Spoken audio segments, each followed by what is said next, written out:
कैसे हैं आप लोग। आज से हम अपनी तैयारी को और भी धार देने वाले हैं। आज से हम अपनी तैयारी को क्वेश्चन बैंक के जरिए और भी धार देने वाले हैं। आप सब लोग को पीडीएफ मिल गया है? मिल गया है ना? चलिए, तो देखिए, कोई भी एग्जाम ऑनलाइन वाले लोग पीडीएफ अपलोड किया है जी बोला इस वीडियो के साथ। चलिए ठीक है, ऑनलाइन वाले लोग आप लोग को इस वीडियो के साथ पीडीएफ अपलोड कर दिया गया है। तो आपको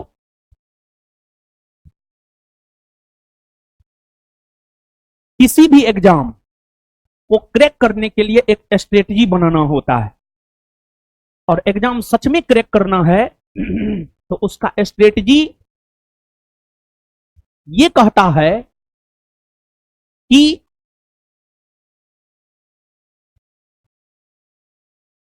क्वेश्चन बैंक पे पकड़, उस एग्जाम के पिछले 10 बरस 15 बरस के क्वेश्चन बैंक पे पकड़ एकदम मजबूत होनी चाहिए। क्योंकि एक बार जहां से बोर्ड, देखिए एग्जाम को डिकोड करने का तरीका है, एग्जाम को डिकोड करना मतलब एग्जाम को समझने का तरीका है उसके पीवाईक्यू का बेहतर ढंग से एनालिसिस करना। तो आज से हम लोग पीवाईक्यू का बेहतर ढंग से एनालिसिस शुरू कर रहे हैं, ठीक है। और फिर आपको यहां से हम एक आइडिया देंगे कि किस क्वेश्चन में क्या सोचना है। तो ये जो क्वेश्चन है 21,391 पोस्ट के लिए जो एग्जाम हुआ था, जिसका क्वेश्चन पेपर वायरल हुआ था 100 का 100, और फिर एग्जाम कैंसिल हो गया था। सबसे पहले वही दो सेट डिस्कस करेंगे, फिर 21,391 पोस्ट वाला जो मेरे पास 3,000 क्वेश्चन है लगभग, फिर उसको डिस्कस करेंगे, फिर पीछे बढ़ते जाएंगे। तो सेशन की शुरुआत कर देते हैं। और आप सब लोग अब एडमिशन ले लिए होंगे या ले लिए हैं, और टीचर जिस क्लासरूम में पढ़ाते हैं, विशेष तौर पर हम जिस क्लासरूम में पढ़ाएंगे उस क्लासरूम में सिर्फ वही बच्चा आएंगे जो खुद से काउंटर पे 100% फी जमा करके आए हैं। बाद बाकी लोग भी पढ़िए, लेकिन वो लोग नीचे में बैठे, ठीक है। इसको लेकर के आप स्टाफ से झगड़ा नहीं करेंगे, ये मैनेजमेंट का बाबू आदेश है, समझ गए। ये मैनेजमेंट का आदेश है, आ जाइए सर, ये मैनेजमेंट का आदेश है। तो मैनेजमेंट का यही आदेश है, और जो मैनेजमेंट का आदेश होगा उसका पालन करना होगा। एगो सर इधर आइए, एगो इधर आइए, तब ना कैमरा में आइएगा। जैसे हल्ला मत कीजिए, जैसे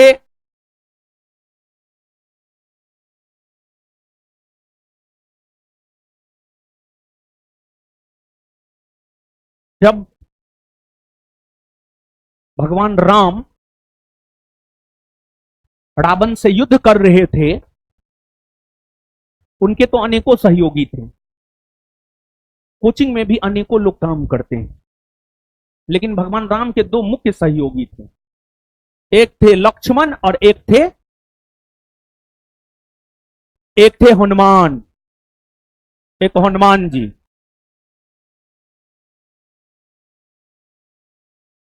तो एक इस कोचिंग के लिए हमारे लिए एक लक्ष्मण जी हैं और एक हनुमान जी हैं, समझ गए।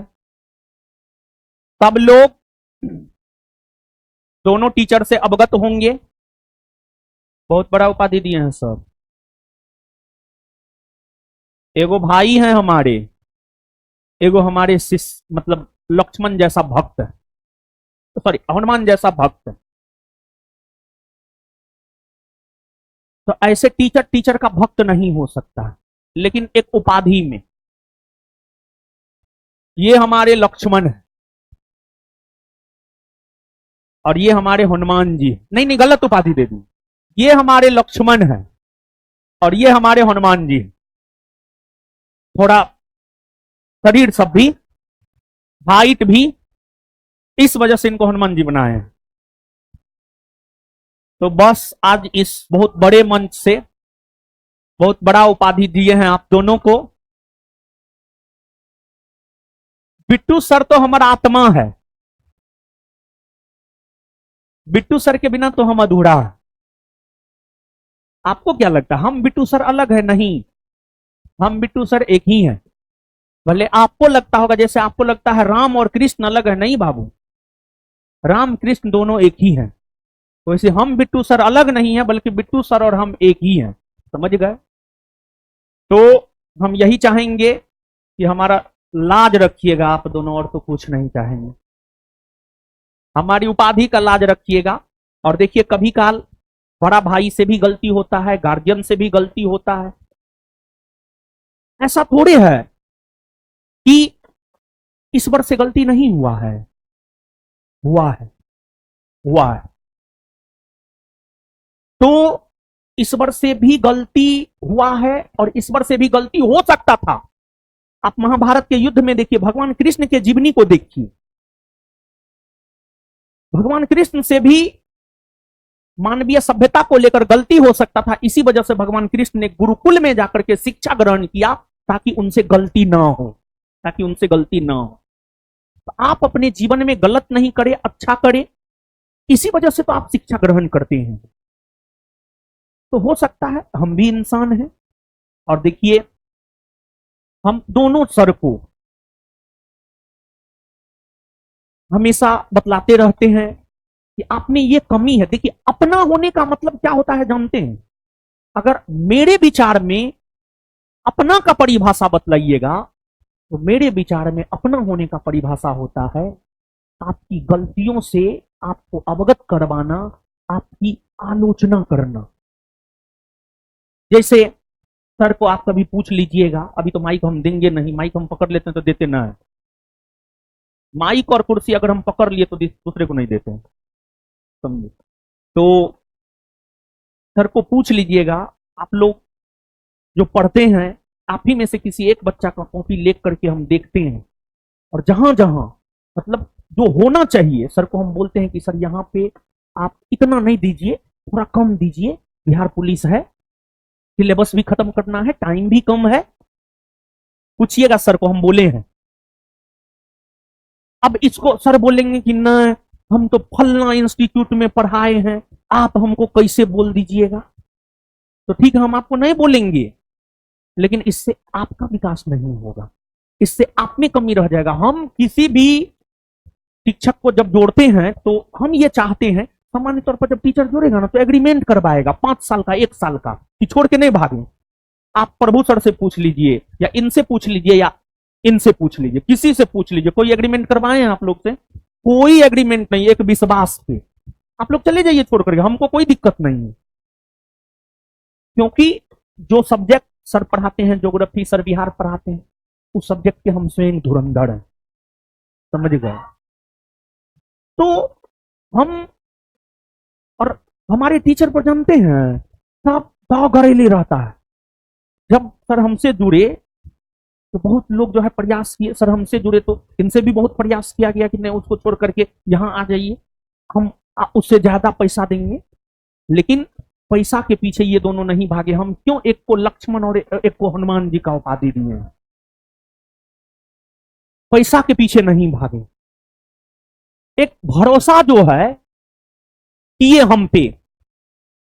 तो कहने का मतलब ये है कि मूल तौर पर दोनों सर से जो इंट्रोड्यूस करवा रहे हैं, आपको जो पढ़ाते हैं वो तो पढ़ाएंगे ही, मूल तौर पर पीवाईक्यू का डिस्कशन दोनों सर ही करवाएंगे। और क्लास में सर याद करवाइएगा। याद करवाते हैं ना सर? ई सर तो याद करवाते हैं। हम सर का ज्योग्राफी आपके बैच में हम नहीं देखे हैं। आपके बैच में 1 के 2 क्लास ज्योग्राफी का होबे किया है, 1 के 2 हुआ। हम सर का देखे, सर याद करवाते हैं। ठीक है, याद करवाते हैं सर, आप याद करवाते हैं ना? हम आपके बैच में सर का क्लास नहीं देखे हैं, तो याद करवाना है। ठीक है, तो मूल तौर पर दोनों सर ही आपको पीवाईक्यू करवाएंगे। लेकिन आज स्टार्ट हम कर देते हैं। क्या विचार? स्टार्ट हम कर देते हैं। पढ़ने में अच्छा लगता है इन दोनों सर से। पढ़िए अच्छे से और रिजल्ट दीजिए। रिजल्ट दीजिएगा ना? ठीक है सर, माइक देंगे कल। ठीक है, कल से तो माइक आप ही का होगा क्वेश्चन बैंक में, आज हम नहीं देंगे माइक। ठीक, ठीक है, ठीक है सर। ठीक। चलिए आइए हम।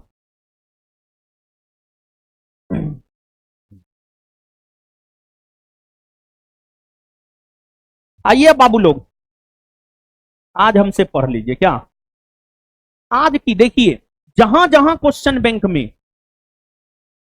हम देखते हैं, क्वेश्चन बैंक जहां जहां क्वेश्चन बैंक में मेरा सबसे ज्यादा जरूरत होगा, वहां वहां हम आपके लिए उपलब्ध होंगे। जब भी पांडवों को कृष्ण की आवश्यकता पड़ी, या जब भी किसी जरूरतमंद व्यक्ति को भगवान कृष्ण की आवश्यकता पड़ी, भगवान कृष्ण वहां वहां मौजूद हुए।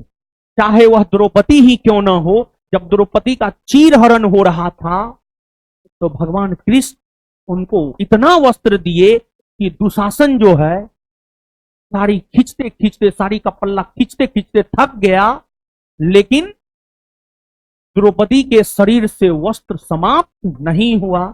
आपको जब भी, जिस समय भी, जहां भी क्वेश्चन बैंक में हमारी आवश्यकता होगी, और हमको भी लगेगा नहीं यहां पर हमें काम करना चाहिए आपके लिए, हम वहां पर आपके लिए काम करेंगे। ठीक है, आज हम दोनों सर जो पढ़ाएंगे, आज हम एक आइडिया देते हैं कि क्वेश्चन बैंक को कैसे करना है, क्या करना है, क्वेश्चन बैंक क्या क्यों महत्वपूर्ण है। समझ गए? तो आइए क्वेश्चन पे।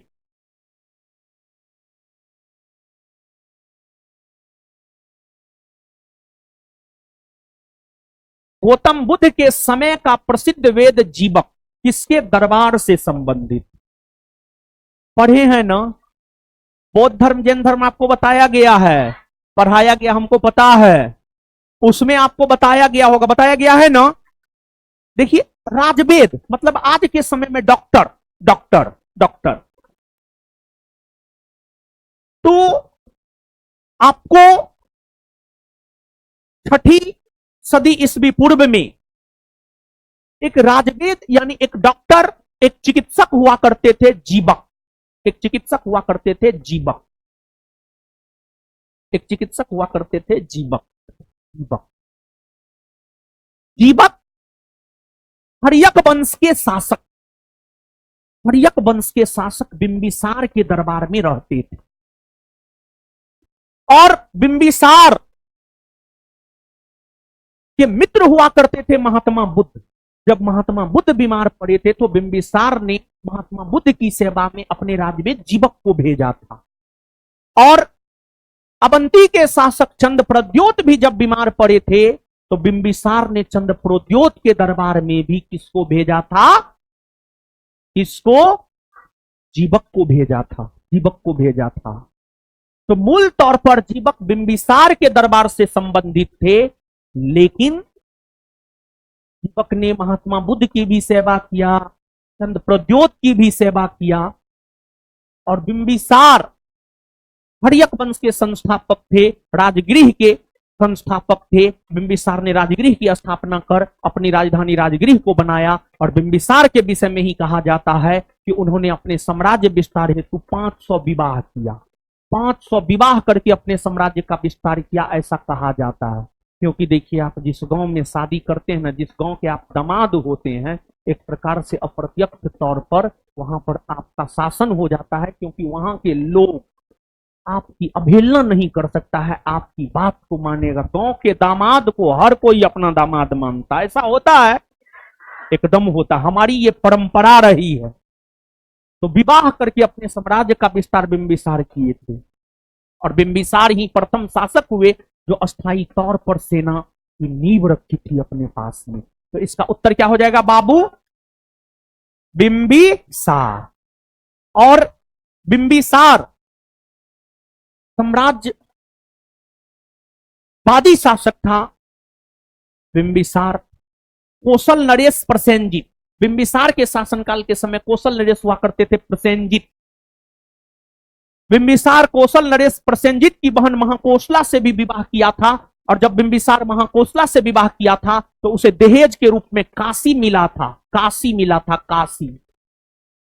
आगे उदयन, बिंबिसार का पोता था उदयन, बिंबिसार का बेटा अजातशत्रु, अजातशत्रु का बेटा उदयन। उदयन ने गंगा और सोन नदी के संगम पर पाटलिपुत्रा को बसाया था, जिसे पटना कहा जाता है आज के डेट में। और उदयन ही जब पाटलिपुत्रा को बसाया था तो उदयन ने अपनी राजधानी पाटलिपुत्रा को बनाया था। चंद्रप्रद्योत बिंबिसार के समकालीन अवंती के शासक थे चंद्रप्रद्योत।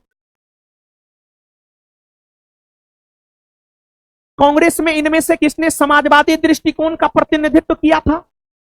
देखिए, सुनिए बाबू सोना, समाजवादी दृष्टिकोण, समाजवादी दृष्टिकोण, समाजवादी दृष्टिकोण। देखिए, सामान्य तौर पर समाजवाद का अर्थ होता है समानता, समानता। जैसे क्या आज भारत में समानता है? नहीं। कोई बहुत गरीब है, कोई बहुत अमीर है, ऐसा है ना? तो क्या समानता है? मतलब समानता वाली विचारधारा जिसकी होती है उसे ही समाजवादी दृष्टिकोण वाला व्यक्ति माना जाता है। आपको कांग्रेस में गांधीवादी विचार के भी लोग थे, उदारवादी भी थे, उग्रवादी भी थे और समाजवादी भी थे। समाजवाद एक विचारधारा है। कांग्रेस के भीतर समाजवादी विचारधारा के हुआ करते थे आचार्य नरेंद्र देव। कांग्रेस के भीतर समाजवादी विचारधारा के हुआ करते थे, कांग्रेस के भीतर समाजवादी विचारधारा के हुआ करते थे जयप्रकाश नारायण, राम मनोहर लोहिया, मीनू मसानी, अच्युत पटवर्धन और हद तक जवाहरलाल नेहरू भी समाजवादी विचारधारा के हुआ करते थे। जवाहरलाल नेहरू ने एक बार कांग्रेस के वार्षिक अधिवेशन की अध्यक्षता करते हुए यह कहा कि मैं राजा और राजतंत्र में विश्वास नहीं करता हूं, मैं समाजवादी विचारधारा में विश्वास करता हूं, मैं समाजवादी हूं, मैं समाजवादी हूं। यह पंडित जवाहरलाल नेहरू का स्टेटमेंट था। और कांग्रेस के भीतर समाजवादी विचारधारा का नेतृत्व करते हुए ही आचार्य नरेंद्र देव ने मीनू मसानी, जयप्रकाश नारायण के साथ मिलकर 1934 ईस्वी में 1934 ईस्वी में Congress socialist party, Congress Samajwadi party की स्थापना किया। Congress socialist party, Congress Samajwadi party की स्थापना किया। तो कांग्रेस समाजवादी पार्टी की स्थापना कब हुई है बाबू? 1934 में हुई है। और किसने किया है? आचार्य नरेंद्र देव। किसने किया है? किसने किया है? उत्तर क्या होगा बाबू? नरेंद्र देव, नरेंद्र देव। राजेंद्र प्रसाद कांग्रेसी थे, गांधीवादी थे। ये राजेंद्र प्रसाद गांधीवादी थे, मौलाना आजाद गांधीवादी थे, सरदार पटेल गांधीवादी थे, क्योंकि ये सभी गांधी जी के विचारों से प्रेरित थे और गांधी जी के विचारों पर चलते थे। राजेंद्र प्रसाद के बारे में तो कहा जाता है कि गांधी जी अगर राजेंद्र प्रसाद को बोल देते थे कि यहां बैठे रहना, बैठले रहते, उठते नहीं थे। इतने बड़े गांधीवादी थे राजेंद्र प्रसाद। गांधी जी जो कह दिए उसको मानते थे। सरदार पटेल तो थोड़ा आलोचना भी कर देते थे गांधी जी की बातों का, लेकिन आपको राजेंद्र प्रसाद जो गांधी जी कह दिए बस, हाँ, मूर्ख की तरह मानना, समझे? तो आगे बढ़ते हैं। तो मतलब यहां पर आप समझिएगा, शुरू में जानते एगो हिस्ट्री, एगो पॉलिटी, एगो ज्योग्राफी दी है, ताकि आप देखिए हिस्ट्री भी है, पॉलिटी भी है, ज्योग्राफी भी है। समझ गए? आगे देखिए ज्योग्राफी का ये क्वेश्चन, कौन सा एक महाद्वीप जिससे होकर कर्क रेखा, भूमध्य रेखा और मकर रेखा गुजरती है? अफ्रीका महादेश। अफ्रीका महादेश। कौन महादेश बाबू? अफ्रीका महादेश। यहां पर मानचित्र नहीं लगाया, मानचित्र लगाना चाहिए भी। हाँ, लगाया है। देखिए बाबू, पृथ्वी है। संपूर्ण पृथ्वी की अगर बात की जाए तो संपूर्ण पृथ्वी को 179 179 अक्षांश रेखा में बांटा गया, संपूर्ण पृथ्वी को 179 अक्षांश रेखा में बांटा गया है। उन अक्षांश रेखाओं में कुछ महत्वपूर्ण अक्षांश रेखा है, 0 डिग्री अक्षांश रेखा, 23.5 डिग्री उत्तरी अक्षांश रेखा, 23.5 डिग्री दक्षिणी अक्षांश रेखा। ये जो लाइन हम आपको बाबू खींच रहे हैं, ये 0 डिग्री अक्षांश रेखा है। इस 0 डिग्री अक्षांश रेखा को हम लोग क्या कहते हैं, तो इस 0 डिग्री अक्षांश रेखा को हम लोग विषुवत रेखा कहते हैं, विषुवत रेखा कहते हैं। फिर एक 23.5 डिग्री उत्तरी अक्षांश रेखा है, इससे ऊपर जाइएगा उत्तरी गोलार्ध, नीचे आइएगा दक्षिणी गोलार्ध। उत्तरी गोलार्ध में ये जो बाबू रेड कलर से हम आपको खींच रहे हैं, ये 23.5 डिग्री उत्तरी अक्षांश रेखा है, और इस 23.5 डिग्री उत्तरी अक्षांश रेखा को बाबू हम लोग कहते हैं कर्क रेखा। क्या कहते हैं बाबू? कर्क रेखा, कर्क रेखा कहते हैं। और फिर उसी प्रकार से विषुवत रेखा से जब हम लोग नीचे आएंगे दक्षिणी गोलार्ध, और दक्षिणी गोलार्ध की अगर हम बात करें बाबू, तो दक्षिणी गोलार्ध में जो पिंक कलर से हम आपको रेखा खींच रहे हैं, ये आपको 23.5 डिग्री दक्षिणी अक्षांश रेखा है, यानी मकर रेखा है। 23.5 डिग्री दक्षिणी अक्षांश रेखा को ही हम लोग मकर रेखा कहते हैं, मकर रेखा कहते हैं। अब यहां पर बाबू आप देखिए, रेड कलर कर्क रेखा, ब्लैक विषुवत रेखा या भूमध्य रेखा, विषुवत रेखा को ही भूमध्य रेखा या इक्वेटर भी कहते हैं, और 23.5 डिग्री दक्षिणी अक्षांश रेखा को हम लोग मकर रेखा कहते हैं। अब आप बाबू देखिए विषुवत रेखा, कर्क रेखा और मकर रेखा। सबसे पहले बाबू आप देखिए कर्क रेखा। कर्क रेखा उत्तरी अमेरिका महादेश से होकर गुजरती है, कर्क रेखा अफ्रीका महादेश से होकर गुजरती है, और कर्क रेखा एशिया महादेश से होकर गुजरती है। ये उत्तरी अमेरिका महादेश है, ये अफ्रीका महादेश है, और ये एशिया महादेश है।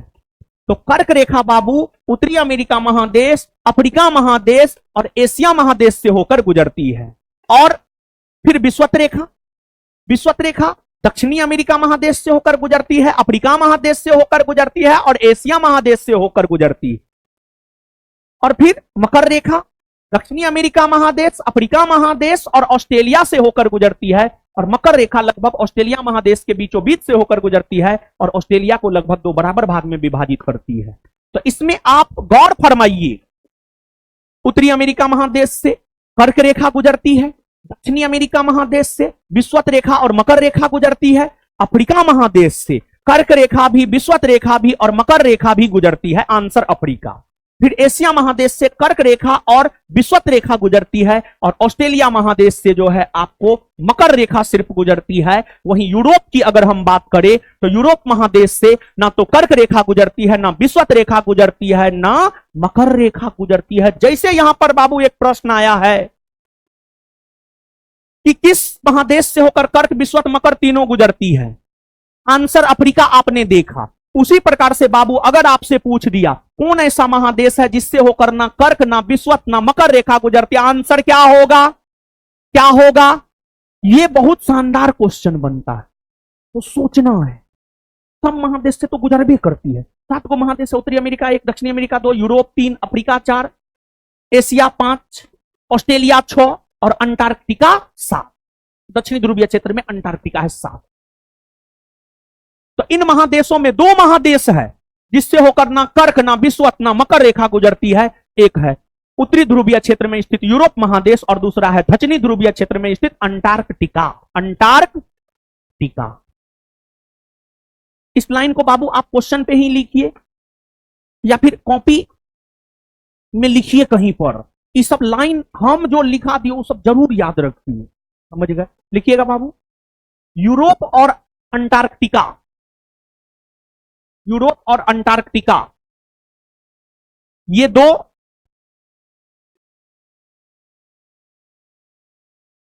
यूरोप और अंटार्कटिका, ये 2 ऐसे महादेश है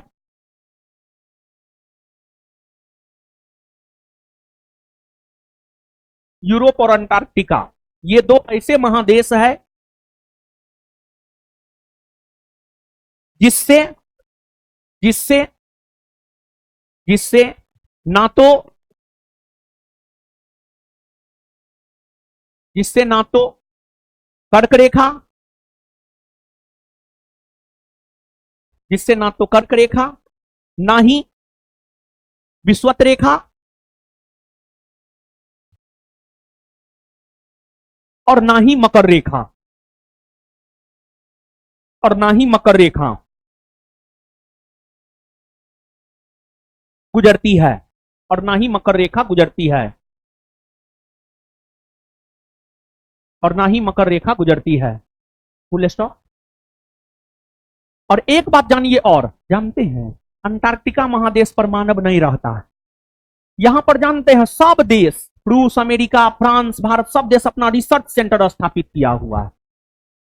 अंटार्कटिका महादेश पर सब देश अपना रिसर्च सेंटर स्थापित किया हुआ है। इसी वजह से अंटार्कटिका महादेश को विज्ञान को समर्पित महादेश कहा जाता, विज्ञान को समर्पित महादेश कहा जाता।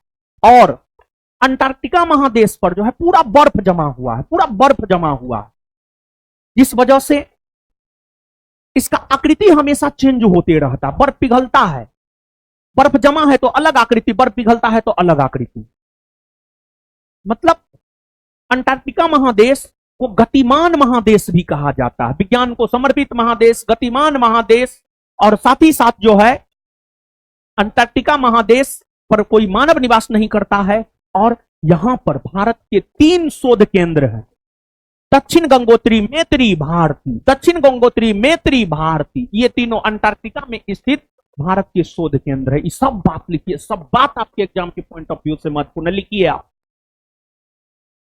अंटार्कटिका, नेक्स्ट पॉइंट, अंटार्कटिका विश्व के दक्षिणी ध्रुवीय, विश्व के दक्षिणी ध्रुवीय, अंटार्कटिका विश्व के दक्षिणी ध्रुवीय क्षेत्र में स्थापित, विश्व के दक्षिणी ध्रुवीय क्षेत्र में स्थापित महादेश है, महादेश है।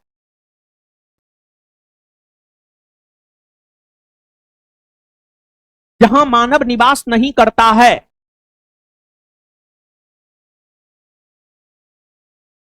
महादेश है जहां मानव निवास नहीं करता है, जहां मानव निवास नहीं करता है, जहां मानव निवास नहीं करता है। इस महादेश, इस महादेश, इस महादेश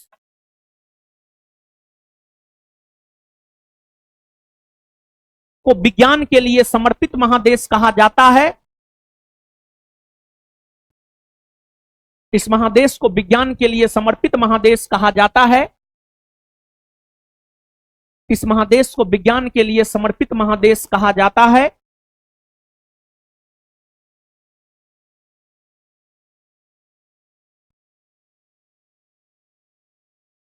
क्योंकि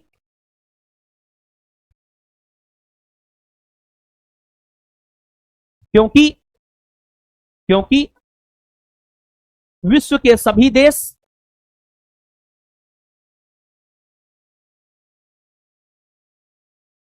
क्योंकि विश्व के सभी देश यहां अपना अनुसंधान केंद्र, क्योंकि विश्व के सभी देश यहां अपना अनुसंधान केंद्र स्थापित किया है।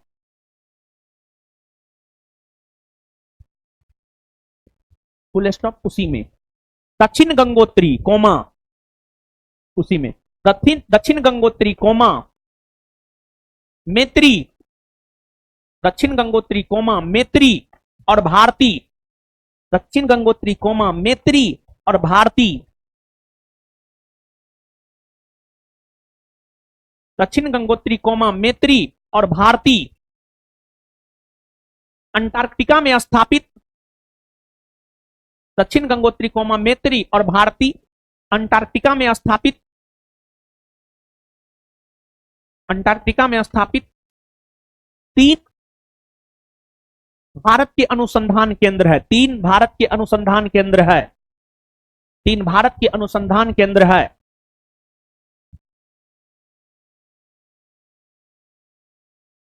इस महाद्वीप को गतिशील महाद्वीप भी कहा जाता है। उसी में इस महाद्वीप को गतिशील महाद्वीप भी कहा जाता है। इस महाद्वीप को गतिशील महाद्वीप भी कहा जाता है। इस महाद्वीप को गतिशील महाद्वीप भी कहा जाता है। Full stop. Full stop. चलिए अब आगे आइए, ये सब बात आप बाबू याद रखिएगा। अब आगे आइए,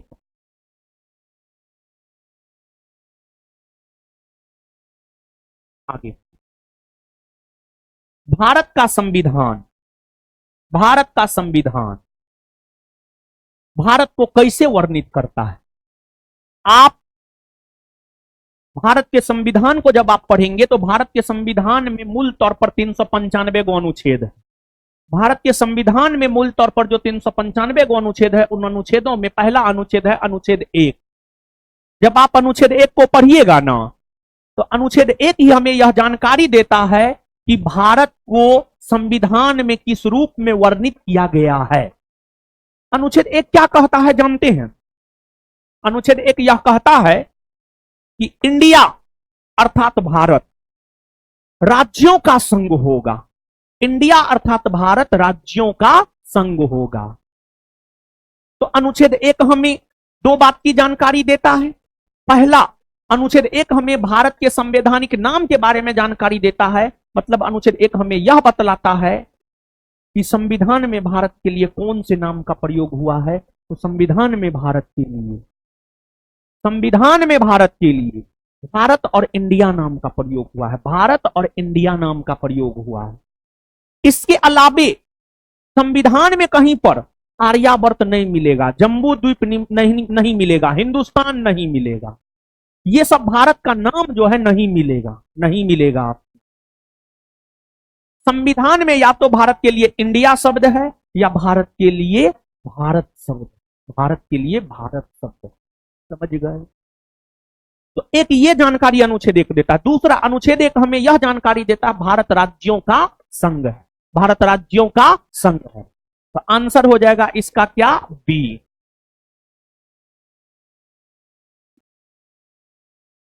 सूचना का अधिकार अधिनियम किस वर्ष लागू किया गया? देखिए बाबू,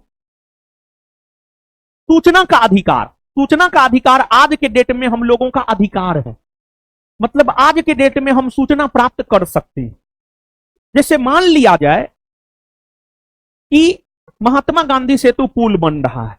अब आपकी इच्छा है कि इसमें भ्रष्टाचार हुआ है या नहीं हुआ, इसकी जानकारी हमको लेना है। आप सूचना के अधिकार के तहत इसकी जानकारी ले सकते हैं। बहुत बड़ा अधिकार है ये। और सूचना का अधिकार हद तक भ्रष्टाचार पर अंकुश लगाने का काम किया है, लेकिन फिर भी भ्रष्टाचार समाप्त हो नहीं पाया है, क्योंकि भ्रष्टाचार भारत के डीएनए में है। इसी वजह से भ्रष्टाचार भारत से खत्म होना थोड़ा मुश्किल है। लेकिन फिर भी भारत सरकार के द्वारा जो तमाम पहल किए जा रहे हैं, उन पहल के जरिए भ्रष्टाचार पर अंकुश लगा है, भ्रष्टाचार पर रोक लगा है।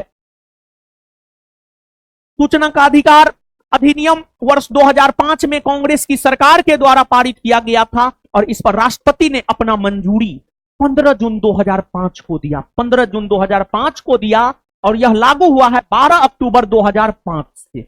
12 अक्टूबर 2005 से सूचना का अधिकार अधिनियम लागू हुआ है, लेकिन ऑप्शन में 12 अक्टूबर 2005 है ही नहीं। 15 जून 2005 को राष्ट्रपति, देखिए जब कोई अधिनियम, कोई बिल आता है तो उसको लोकसभा राज्यसभा पारित करता है, फिर राष्ट्रपति के पास जाता है, राष्ट्रपति अपना मंजूरी देता है, तब वह कानून बन जाता है। तो सूचना के अधिकार अधिनियम को राष्ट्रपति ने अपना मंजूरी 15 जून 2005 को दिया है और यह लागू 12 अक्टूबर 2005 से हुआ है। लेकिन इसमें 12 अक्टूबर 2005 है नहीं। तो इसी सब क्वेश्चन में कॉमन सेंस यूज करते हुए ऑप्शन के अकॉर्डिंग आंसर टिक करना है। मतलब यहां पर उस डेट को टिक करना है जिस डेट में राष्ट्रपति ने इस पर अपनी मंजूरी दिया है। तो इस प्रश्न का उत्तर हो जाएगा सूचना का अधिकार अधिनियम 15 जून 2005। और एक बात जान लो बाबू, हम कितनों तुमको पढ़ा दे, अगर तुम में कॉमन सेंस नहीं है तो जनरल कंपटीशन में बाबू तुम्हारा रिजल्ट नहीं हो सकता है। तो कॉमन सेंस डेवलप करना होगा। अगर नहीं है, कहां पे क्या सोचना है, कहां पर ऑप्शन के अकॉर्डिंग आंसर करना है। अब सवाल उठता है कि कॉमन सेंस डेवलप कैसे होगा? तो कॉमन सेंस डेवलप होगा जब तुम दिमाग के लिए कुछ करोगे। और दिमाग के लिए भी एक्सरसाइज करना होता है, दिमाग के लिए अच्छा भोजन खाना होता है, दिमाग को अच्छा बनाने के लिए जो है अच्छी पुस्तकें पढ़नी होती है, अच्छे लोगों के संसर्ग में रहना होता है, पॉजिटिव रहना होता है, तब कॉमन सेंस का विकास होगा। किताब पढ़ना होता है। समझ गए? तो आंसर होगा ए। आम चुनाव के बाद प्रोटेम स्पीकर, आम चुनाव के बाद प्रोटेम स्पीकर। देखिए आम चुनाव, आम चुनाव का मतलब क्या होता है जानते हैं बाबू? आम चुनाव का मतलब होता है लोकसभा का चुनाव। सामान्य तौर पर जब आप आम चुनाव देखिए ना तो आप समझ लीजिए बाबू इसका मतलब लोकसभा के चुनाव की बात कर रहा है। सामान्य तौर पर अगर आप आम चुनाव देखिए तो आम चुनाव का मतलब बाबू आप क्या समझ लीजिए? तो आम चुनाव का मतलब आप बाबू समझ लीजिए लोकसभा का चुनाव, लोकसभा का चुनाव, लोकसभा का चुनाव, लोकसभा का चुनाव। देखिए पूरे देश को वर्तमान में 543 543 लोकसभा क्षेत्र में बांटा गया है। 543 लोकसभा क्षेत्र में बांटा गया है। लोकसभा का चुनाव प्रत्यक्ष तौर पर होता है जिसमें आम जनता भाग लेता है, और वैसी आम जनता जिसका उम्र 18 वर्ष या उससे अधिक हो गया है और भारत की मतदाता सूची में उसका नाम है, वही आम जनता लोकसभा के चुनाव में भाग लेता है और अपने अपने संसदीय क्षेत्र से अपने अपने मेंबर ऑफ पार्लियामेंट को आम जनता चुन करके लोकसभा भेजता है और लोकसभा के लिए चुनाव करवाता है भारत का निर्वाचन आयोग, भारत का निर्वाचन आयोग। लोकसभा चुनाव 543 लोकसभा सीट के लिए होता है। 543 के 543 सदस्य चुने जाते हैं। अब हाय क्या जानते हैं? लोकसभा का सदस्य चुन लिया गया।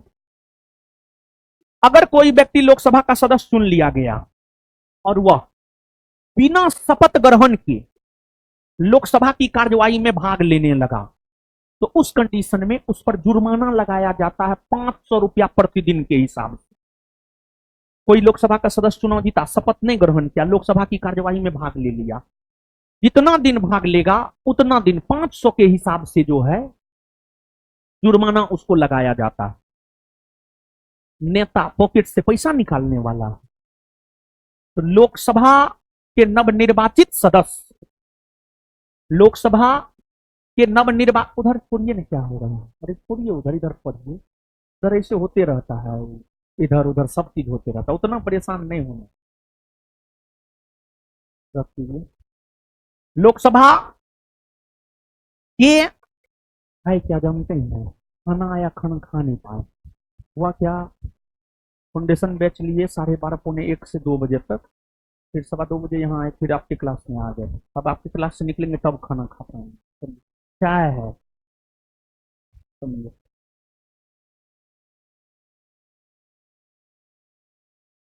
लाल चाय में जो मजा है ना वो दूध वाला में कहाँ? हम लाल चाय ही पीते हैं, दूध वाला चाय हम नहीं पीते हैं। ठीक है, लाल चाय बेस्ट, शरीर स्वास्थ्य के लिए भी ठीक होता है, हेल्थ के लिए भी ठीक होता है। बहुत गर्म है वो। हाँ सुनिए, तो नेता सब पॉकेट से पैसा निकालेगा, जुर्माना देगा नहीं देगा? तो लोकसभा के सदस्य शपथ ग्रहण करके ही, शपथ ग्रहण करके ही, लोकसभा के सदस्य शपथ ग्रहण करके ही, शपथ ग्रहण करके ही लोकसभा की कार्यवाही में भाग लेता है। अब लोकसभा के सदस्यों को शपथ दिलाने हेतु, लोकसभा के सदस्यों को शपथ दिलाने हेतु लोकसभा के 543 निर्वाचित सदस्यों में से ही यह देखा जाता है कि कौन सबसे वरिष्ठ है, मतलब कौन सबसे अधिक बार लोकसभा का सदस्य बना है। कोई लोकसभा का सदस्य 5 बार बना है, कोई 6 बार, कोई 7 बार, कोई 8 बार। जो सबसे अधिक बार बना है, जो 8 बार बना, वरिष्ठ सदस्य माना जाएगा। वरिष्ठ सदस्य को लोकसभा के 543 सीट के लिए चुना हुआ, उसमें जो वरिष्ठ सदस्य है, उस वरिष्ठ सदस्य को, वरिष्ठ सदस्य को भारत के राष्ट्रपति प्रोटेम स्पीकर के तौर पर नियुक्त करते हैं। 18वीं लोकसभा चुनाव में भारत के राष्ट्रपति भर्तृहरि महताब को लोकसभा के प्रोटेम स्पीकर के तौर पर नियुक्त किए थे, और प्रोटेम स्पीकर का काम होता है लोकसभा के नवनिर्वाचित सदस्यों को शपथ दिलाना। प्रोटेम स्पीकर लोकसभा के नवनिर्वाचित सदस्यों को शपथ दिला देता है, और प्रोटेम स्पीकर जब लोकसभा के नवनिर्वाचित सदस्यों को शपथ दिला देता है तब लोकसभा के नवनिर्वाचित सदस्य लोकसभा की कार्यवाही में भाग लेने लगते हैं। और फिर लोकसभा के नवनिर्वाचित सदस्य जब भाग लेने लगते हैं लोकसभा की कार्यवाही में, तो वे अपने सदस्य गणों में से ही किसी एक को लोकसभा का अध्यक्ष और किसी एक को लोकसभा का उपाध्यक्ष चुनने का काम करता है। और भारतीय संविधान का अनुच्छेद 93 यह कहता है कि लोकसभा में एक अध्यक्ष और एक उपाध्यक्ष होगा, और लोकसभा का अध्यक्ष और उपाध्यक्ष वही होगा जो जो लोकसभा का सदस्य। आजाद भारत में लोकसभा के प्रथम अध्यक्ष गणेश वासुदेव मौलंकर बने। कोई ऐसा एग्जाम नहीं होगा जो ये ना पूछा होगा कि लोकसभा के प्रथम स्पीकर कौन बने हैं, गणेश वासुदेव मौलंकर। और लोकसभा की प्रथम महिला स्पीकर श्रीमती मीरा कुमार। और लोकसभा के वर्तमान में अध्यक्ष ओम बिरला। वर्तमान में 18वीं लोकसभा अस्तित्व में है, ओम बिरला वर्तमान में लोकसभा के अध्यक्ष। तो इस प्रश्न का उत्तर बाबू लोग सुना है, समझा है तो बताओ। बी होगा। हाँ, आगे, भारत के संविधान का विचार किसने दिया? क्या कोई दिक्कत हो उस क्वेश्चन में? नहीं ना। देखिए, सुनिए, एगो बात बताते हैं। यूपीएससी दीजिएगा ना, यूपीएससी दीजिएगा, प्रीलिम्स अगर में भी दीजिएगा या क्वेश्चनों देखिएगा, अगर अच्छे से नहीं पढ़े रहिएगा, क्वेश्चन आंसर देखिएगा, आपको लगे ए यू उत्तर हो सकता है, बीओ हो सकता है, सीओ हो सकता है, डीओ हो सकता है, लेकिन उसमें उत्तर एक ही होता है। जैसे अब मान लिया जाए कि आपके सामने प्रस्ताव आया कि आप आलिया भट्ट से विवाह कीजिएगा कि कैटरीना कैफ से। आप तो कहिएगा एकरो से हो जाए तो ओकरो से कर लेंगे, ओकरो से हो जाए तो ओकरो से कर लेंगे, लेकिन होगा तो किसी एक से ही। फिर दोनों अब शादीशुदा हो गई, दोनों शादीशुदा हो गई। एगो विक्की कौशल ले गया और एगो रणबीर सिंह या रणबीर कपूर, रणबीर कपूर। ये दोनों में हम थोड़ा कंफ्यूज हो जाते हैं, रणबीर कपूर रणबीर सिंह, समझे? हाँ, रणबीर सिंह की कपूर। हाँ ठीक है, जो भी ले गया ना अपना, छोड़िए। अब हमको उससे क्या मतलब। वैसे ही सुनिए, कभी कभी बिहार पुलिस जैसे वनडे एग्जाम में भी एक क्वेश्चन अगर आप देखिएगा तो आपको लगेगा बीओ होगा, सीओ होगा, बीओ हो सकता है, सीओ हो सकता है, लेकिन क्वेश्चन के डिमांड को समझिए। और एप्रोप्रिएट तो आंसर एक हो सकता है, देना तो आपको एक है। विवाह तो आपका या तो आलिया से होगा या कैटरीना से होगा, दोनों से तो हो नहीं सकता है, तो आंसर तो कोई एक हो सकता है। एप्रोप्रिएट आंसर उसमें हो सकता है, उसको ऐसा तो उस क्वेश्चन में कोई ऑप्शन है नहीं मेरे ख्याल से जी। हाँ डी, हाँ ठीक, कोई बात नहीं है, कोई बात नहीं, लेकिन एप्रोप्रिएट, सबसे एप्रोप्रिएट आंसर इसका बी होगा। यही तो कॉमन सेंस यूज करना है। तो कॉमन सेंस यूज करना सीखेंगे आप पढ़ने से, क्वेश्चन को एनालिसिस करने से।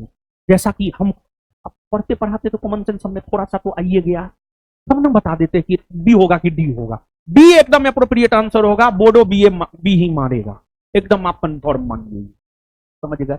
अब देखिए एगो बात बताइए, ठीक है, डी क्यों नहीं होगा हम आपको समझा देते हैं। अब मान लिया जाए कि केंद्र में बीजेपी की सरकार बनी, यानी लोकसभा के चुनाव में बीजेपी बहुमत में आ गया, बीजेपी बहुमत में आ गया, लेकिन कांग्रेस का कोई सदस्य लगातार 10 बार लोकसभा का सदस्य चुना गया है, सबसे वरिष्ठ कांग्रेसी कोई है, तो क्या द्रौपदी मुर्मू उस कांग्रेसी को प्रोटेम स्पीकर नियुक्त कर देगी? कदापि नहीं, बल्कि बीजेपी के चुने हुए सदस्यों में द्रौपदी मुर्मू यह देखेंगी कि बीजेपी में कौन सबसे वरिष्ठ है। अब मान लिया जाए कोई बीजेपी में वरिष्ठ है जो 6 बार चुनाया है, कांग्रेस का 10 बार वाला चुना है, तो कांग्रेस के किसी एमपी को प्रोटेम स्पीकर नहीं नियुक्त करेंगी द्रौपदी मुर्मू, बल्कि द्रौपदी मुर्मू बीजेपी के उस सदस्य को प्रोटेम स्पीकर नियुक्त करेगी जो सबसे वरिष्ठ होगा। इसी वजह से डी नहीं होगा। समझ में आया अब डी क्यों नहीं होगा? आए, समझ गए ना? आगे, भारत के संविधान का विचार किसने दिया था? भारत के संविधान का विचार 1934 ईस्वी में, 1934 ईस्वी में एम एन रॉय ने दिया था। एम एन रॉय ने, किसने दिया था? एम एन रॉय ने। एम एन रॉय ने 1934 में। और बाबू देखिए बी आर अम्बेडकर, इनके बारे में क्या कहे जानते? हम अम्बेडकर साहब को अपना आदर्श क्यों मानते हैं पता है? हम एक बात बताते हैं, हम अम्बेडकर साहब को अपना आदर्श क्यों मानते हैं और हम सभी को अम्बेडकर साहब को अपना आदर्श क्यों मानना चाहिए? अम्बेडकर साहब का जो कंसेप्ट था, उस कंसेप्ट का दुनिया दीवाना है। देखिए अम्बेडकर साहब के साथ छुआछूत का व्यवहार हुआ। अम्बेडकर साहब महार जाति से आते थे, दलित जाति था, उसके साथ छुआछूत का व्यवहार किया जाता था, तो अम्बेडकर साहब के साथ छुआछूत का व्यवहार हुआ था।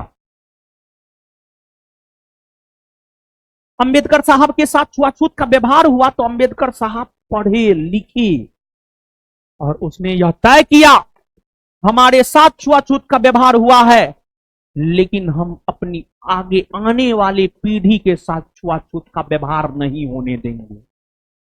और फिर जब वे संविधान बना रहे थे तो संविधान में अनुच्छेद 17 को उन्होंने शामिल किया और उसको मौलिक अधिकार में शामिल किया और छुआछूत के अंत करने की घोषणा किया, अस्पृश्यता के अंत करने की घोषणा किया।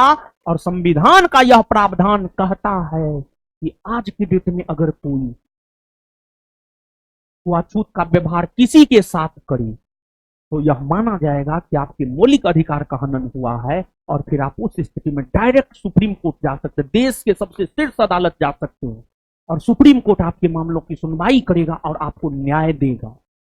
मतलब अम्बेडकर साहब के दीवाने हम इसलिए हैं क्योंकि अम्बेडकर साहब जो कष्ट झेले वो कष्ट अपने आगे आने वाले पीढ़ियों को नहीं झेलने दिए।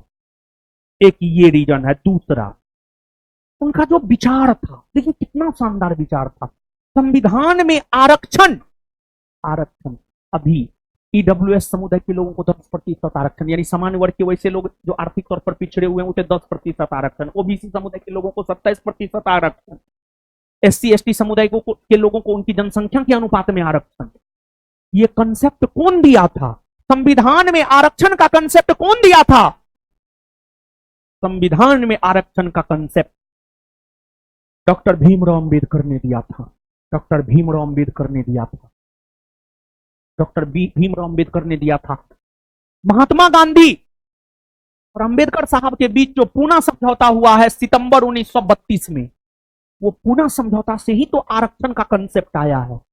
और आरक्षण जरूरी है या नहीं है तो हम आपको यहां पर बताते चले, आरक्षण जरूरी है। क्यों आरक्षण जरूरी है? हम तुमको तर्क दे रहे हैं, तुम सुनो। मान लो घर में तुम दो भाई हो, एगो पूरा उसको खाने के लिए कुछ तो मिला, दरड़ फरड़ के दूध दही सब्जी थोड़ा पूरा खा के बलिष्ठ बन गया, और जो बलिष्ठ बन गया वो अपना छोटका भाई को खाने ही नहीं दे रहा है, उससे भी छीन के खा ले रहा है। एकदम भूखा है, छोटका भाई खाने के लिए बैठा, उससे भी छीन के दूध पी ले रहा है, खा ले रहा है। तो उस स्थिति में वो कमजोर हो जाएगा। अगर कमजोर हो गया और अगर माँ बाप उस पर विशेष ध्यान नहीं दिया और दी तो बच्चा तो कुपोषण का शिकार हो जाएगा, बीमार रहेगा। फिर डॉक्टर के पास लेकर जाते रहिए। ऐसा हो सकता है या नहीं हो सकता है? और ऐसा होता है या नहीं होता है? एकदम होता है। और जो दो भाई है, अगर एगो दुबला पतला है, आंतरिक तौर पर कमजोर है, बीमार रह रहा है, उस पर माँ बाप भी ज्यादा ध्यान देता है और देती है, हाँ या ना?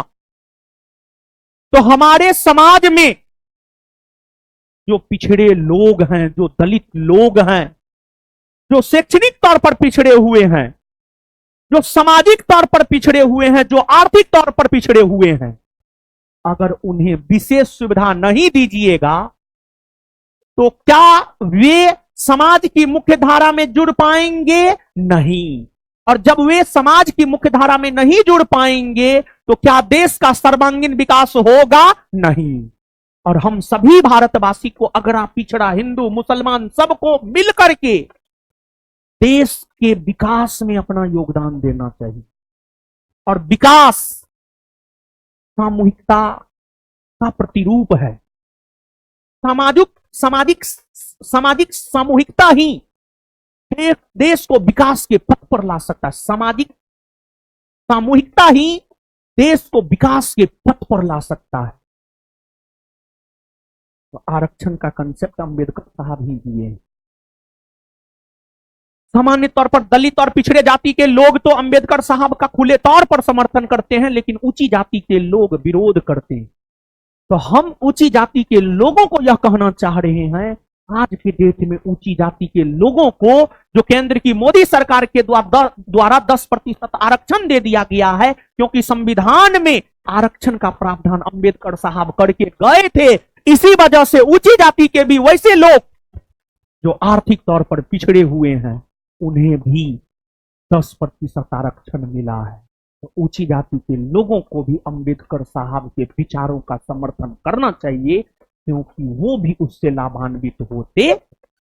हाँ या ना, यही सब रीजन है, समझ गए। और अंबेडकर साहब को भारतीय संविधान का निर्माता माना जाता है, भारतीय संविधान का निर्माता। और ऐसा ना है कि सिर्फ अंबेडकर साहब संविधान बनाए, संविधान सभा ने बनाया, संविधान सभा के एक सदस्य अंबेडकर साहब, लेकिन संविधान बनाने में सबसे बड़ा योगदान उनका रहा है।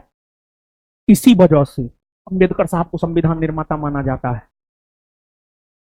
अंबेडकर साहब के बारे में और क्या बोले, कम से कम एक लेक्चर पूरा, एक सप्ताह, कम से कम एक सप्ताह अंबेडकर साहब के साथ बारे में हम बोल सकते हैं।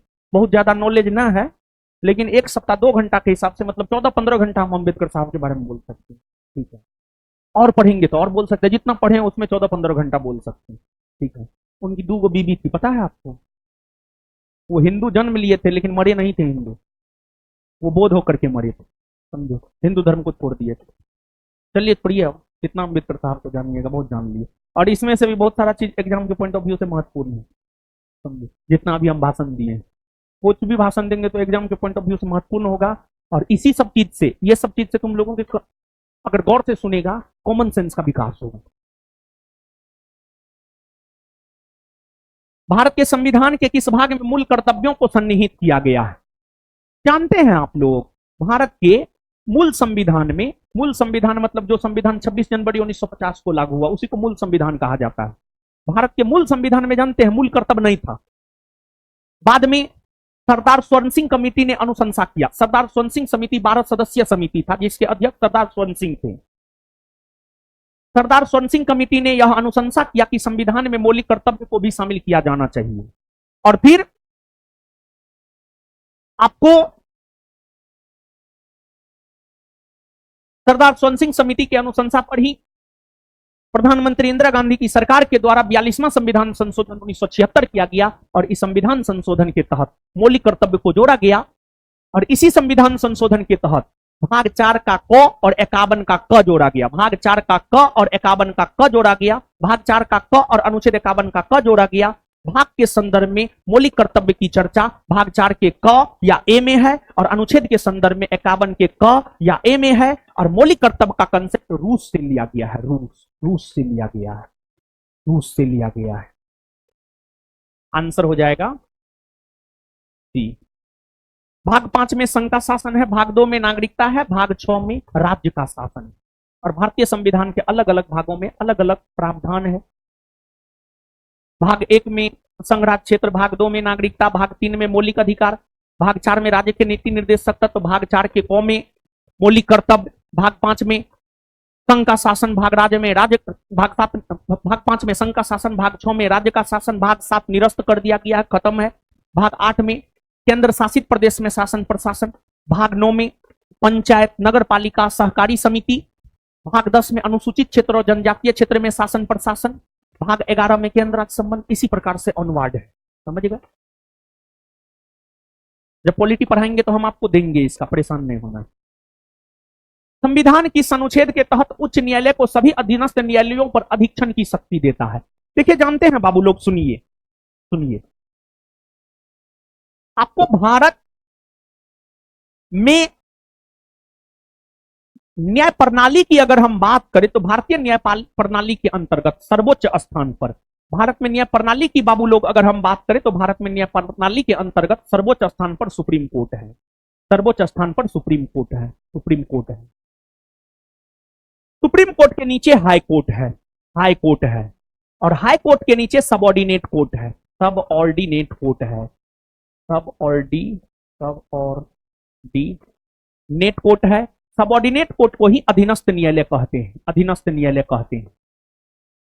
जिला में आप जिस भी जिला के हैं, जहानाबाद, भोजपुर, बक्सर, नवादा, कैमूर, औरंगाबाद, या जहां के भी आप हैं, उस जिला में आप देखेंगे एगो न्यायालय होता है, न्यायालय होता है। और जिला में एगो व्यवहार न्यायालय होता है, एगो सत्र न्यायालय होता है। ये जो जिला में व्यवहार न्यायालय, सत्र न्यायालय होता है, वही सब अधीनस्थ न्यायालय के अंतर्गत आता है। जैसे पटना में देखिए ना, पटना में एगो हाई कोर्ट है, उधर चिड़ियाघर तरफ जाइएगा तो पटना हाई कोर्ट मिलेगा। लेकिन यहाँ गांधी मैदान में एगो न्यायालय है, गायघाट में एगो न्यायालय है। गांधी मैदान और गायघाट में जो न्यायालय है वो अधीनस्थ न्यायालय है, वो सबऑर्डिनेट कोर्ट के अंतर्गत आएगा, सबऑर्डिनेट कोर्ट के अंतर्गत आएगा। दिल्ली में सुप्रीम कोर्ट है, पटना हाई कोर्ट पटना में है, और पटना में गायघाट और यहाँ गांधी मैदान के पास जो है अधीनस्थ न्यायालय है। तो सुप्रीम कोर्ट के अधीन हाई कोर्ट, हाई कोर्ट के अधीन सबऑर्डिनेट कोर्ट आता है। हाई कोर्ट, हाई कोर्ट उच्च न्यायालय को सभी अधीनस्थ न्यायालय पर अधीक्षण की शक्ति है। मतलब ये वही बात है, जैसे मान लिया जाए आपका बड़ा भाई है, 2 साल पहले से पटना में रह रहा है, आप पटना आए तो आपके मम्मी पापा क्या कहेंगे, इसको देखना थोड़ा अच्छे से। अधीक्षण मतलब देख रेख करना। तो उच्च न्यायालय, Patna high court, subordinate court का अधीक्षण करता है। इसकी चर्चा कौन अनुच्छेद में, 226 में, 227 में, 228 में, 229 में? नहीं, 226 में है कि अगर आपके मौलिक अधिकार का हनन होता है, 226 में है, अगर आपके मौलिक अधिकार का हनन होता है तो फिर आपको अनुच्छेद 226 हाईकोर्ट जाने का अधिकार देता है। और अनुच्छेद 226 के तहत जब आप हाईकोर्ट जाते हैं तो हाईकोर्ट आपको लेकर के 5 प्रकार का रीट जारी कर सकता है। हाईकोर्ट 5 प्रकार का रीट जारी कर सकता है: बंदी प्रत्यक्षीकरण, परमादेश, अधिकार परीक्षा लेख, उत्प्रेषण और प्रतिषेध लेख। समझ गए? अनुच्छेद 227, इस प्रश्न का उत्तर हो जाएगा अनुच्छेद 227। अनुच्छेद 227 के तहत ही उच्च न्यायालय को यह शक्ति है कि वह सभी अधीनस्थ न्यायालयों का अधीक्षण कर सकता है, अधीक्षण, परीक्षण, निरीक्षण कर सकता है। राज्यसभा के सदस्यों का चुनाव किसके द्वारा किया जाता है?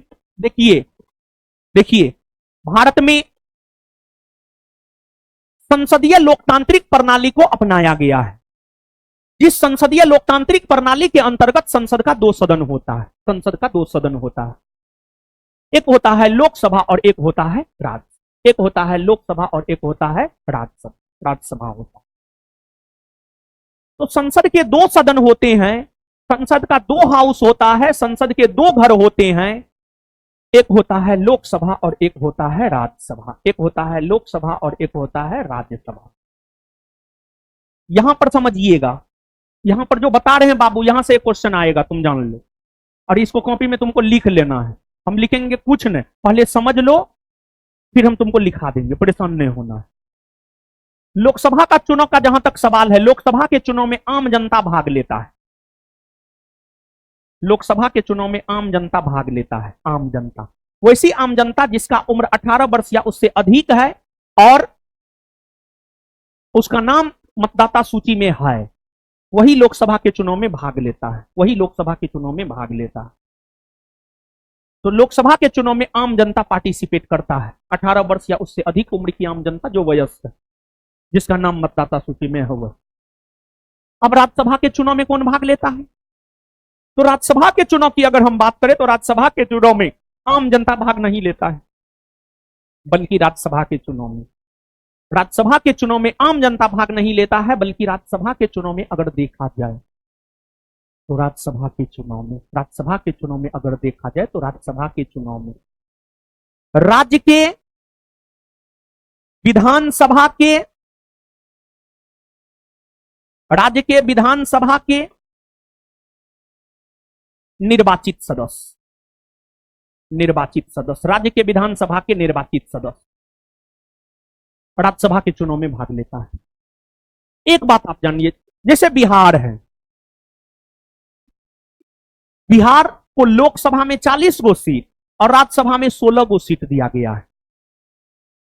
अब बिहार को राज्यसभा में 16 गो सीट दिया गया है, उस 16 सीट के लिए जब चुनाव होगा तो बिहार राज्य के विधानसभा के निर्वाचित सदस्य भाग लेंगे। बिहार राज्य के विधानसभा में निर्वाचित सदस्यों की संख्या है 243, बिहार की विधानसभा में सीट की संख्या है 243।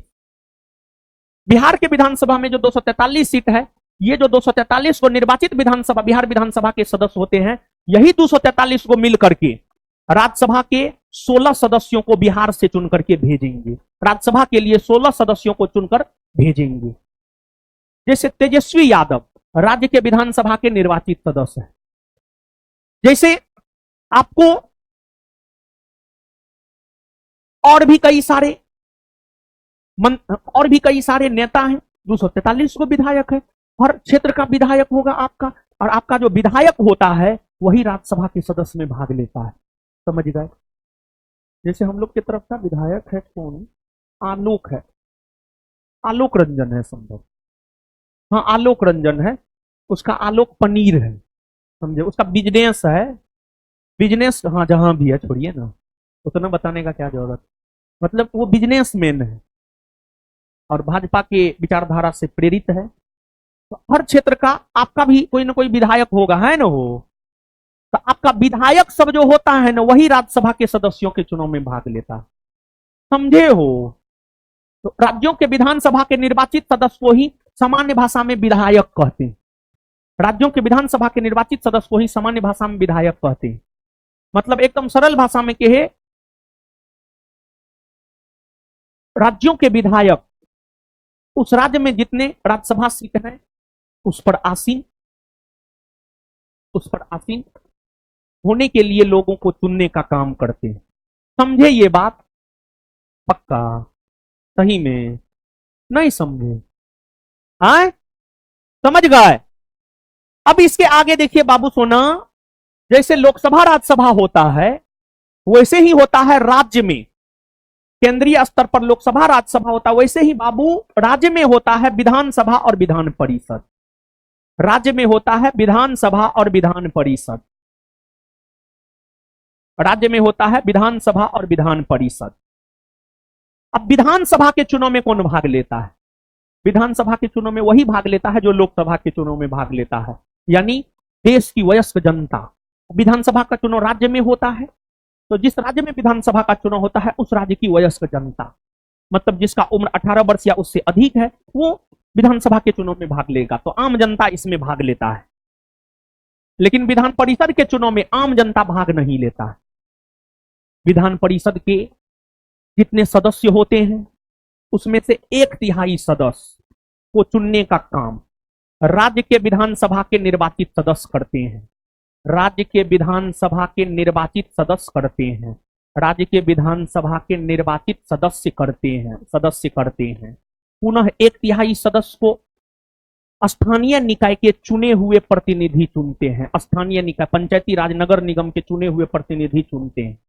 फिर विधान परिषद के 1/6 भाग सदस्यों को मनोनीत करते हैं राज्यपाल, 1/6 भाग सदस्यों को मनोनीत करते हैं राज्यपाल। और फिर 1/12 भाग सदस्यों को चुनने का काम शिक्षक करते हैं, और 1/12 भाग सदस्यों को चुनने का काम करता है छात्रगण, जो ग्रेजुएट है उस प्रकार के छात्रगण, स्टूडेंट। अब आप जोड़िएगा तो आपको टोटल पूरा 1 आ जाएगा। 1/3, 1/3, 1/6 प्लस 1/12, 1/12 सबको जोड़िएगा तो 1 आ जाएगा। मतलब जितना सदस्य है उसमें से 1/3 भाग सदस्यों को राज्य के विधानसभा के निर्वाचित सदस्य चुनते हैं, 1/3 भाग सदस्यों को स्थानीय निकाय के सदस्य चुनते हैं, 1/6 भाग सदस्यों को राज्यपाल के द्वारा मनोनीत किया जाता है साहित्य, कला, विज्ञान, समाज सेवा के क्षेत्र से, और 1/12 भाग सदस्यों को शिक्षक, 1/12 भाग सदस्यों को छात्र। समझ गए? तो कौन किसके चुनाव में भाग लेता है, किसका चुनाव में कौन भाग लेता है, ये बात हम आपको बता दिए, इसको आप याद रखिएगा। अब इसको आप लिख लीजिए। कैसे लिखिए? लोकसभा और राज्यों के विधानसभा के चुनाव में आम जनता भाग लेता है लोकसभा और राज्यों के विधानसभा चुनाव में, लोकसभा और राज्यों के विधानसभा चुनाव में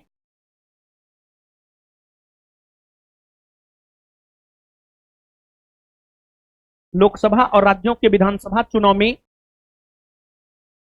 लोकसभा और राज्यों के विधानसभा चुनाव में वैसी आम जनता भाग लेता है जिसका उम्र जिसका उम्र 18 वर्ष या उससे अधिक है, जिसका उम्र 18 वर्ष या उससे अधिक है, जिसका उम्र 18 वर्ष या उससे अधिक है, जिसका उम्र 18 वर्ष या उससे अधिक है, तथा तथा उसका नाम भारत के मतदाता सूची में शामिल है, तथा उसका नाम भारत के मतदाता सूची में शामिल है, तथा उसका नाम भारत के मतदाता सूची में शामिल है, तथा उसका नाम भारत के मतदाता सूची में शामिल है। आगे, राज्यसभा के सदस्यों को चुनने का काम, नेक्स्ट पॉइंट, राज्यसभा के सदस्यों को चुनने का काम, राज्यसभा के सदस्यों को चुनने का काम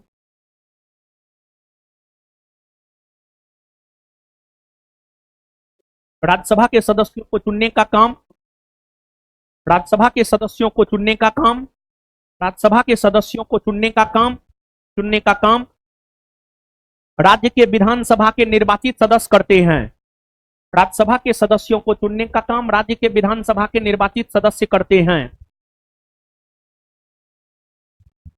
राज्यसभा के सदस्यों को चुनने का काम राज्य के विधानसभा के निर्वाचित सदस्य करते हैं।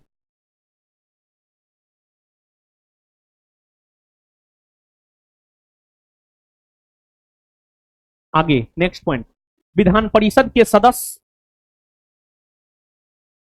नेक्स्ट पॉइंट, विधान परिषद के सदस्य,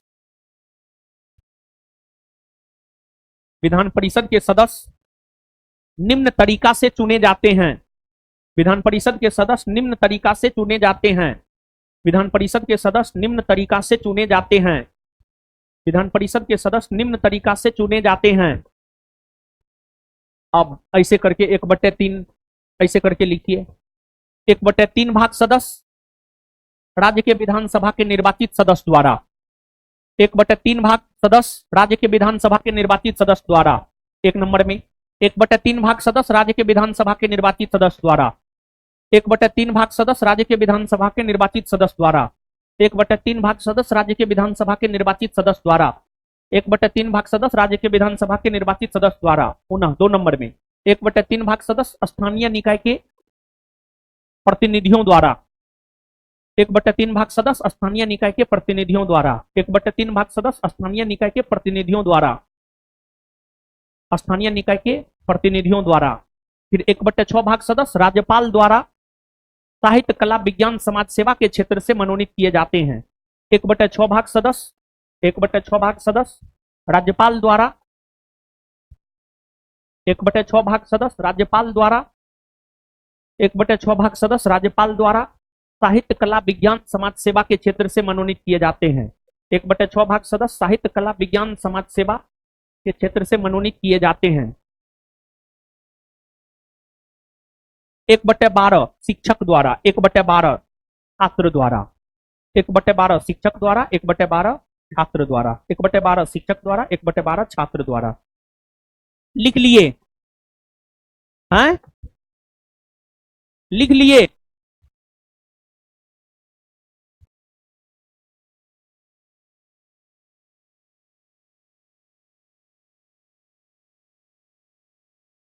अब लिखे, हुआ, हो गया? तो बताइए, लोकसभा और विधानसभा के चुनाव में आम जनता ना भाग लेता है? हाँ, लोकसभा विधानसभा के चुनाव में कौन भाग लेता है? लोकसभा राज्य के विधानसभा के चुनाव में कौन भाग लेता है? और राज्यसभा के चुनाव में? अगर आप समझे हैं तो इसका उत्तर बताइए। अगर आप समझे हैं तो इस क्वेश्चन का बाबू सोना उत्तर बताइए, क्या हो? ए होगा, ए होगा ना? चलिए, इतना समझ में आया, इतना ही रहने की, भूख लगी। अब कंटिन्यू चलेगा, ये रूटीन एक रोज बताए थे, कल हम क्लास आएंगे तो हम रूटीन वो बता देंगे। ठीक है, आगे अभी जाना नहीं है, क्लास खत्म नहीं हुआ है। मैथ रीजनिंग भी आपको पढ़ना है, क्योंकि आपके एग्जाम में 10 को मैथ रीजनिंग भी आता है। तो 3 बज करके 45, 46, 47, 48, 48 मिनट हुआ। 12 मिनट बाद, 12 मिनट में आप लोग माइंड फ्रेश कर लीजिए, जीएस से अपने माइंड को मैथ रीजनिंग की ओर ले जाइए। 12 मिनट बाद मैथ का क्लास 4 बजे से शुरू होगा, आप सब लोग मैथ का क्लास कीजिए। ठीक है, फिर मैथ का क्लास करके तब आप घर जाइएगा। हो गया आज का क्लास, यहीं तक काट दो, ऑनलाइन काटो।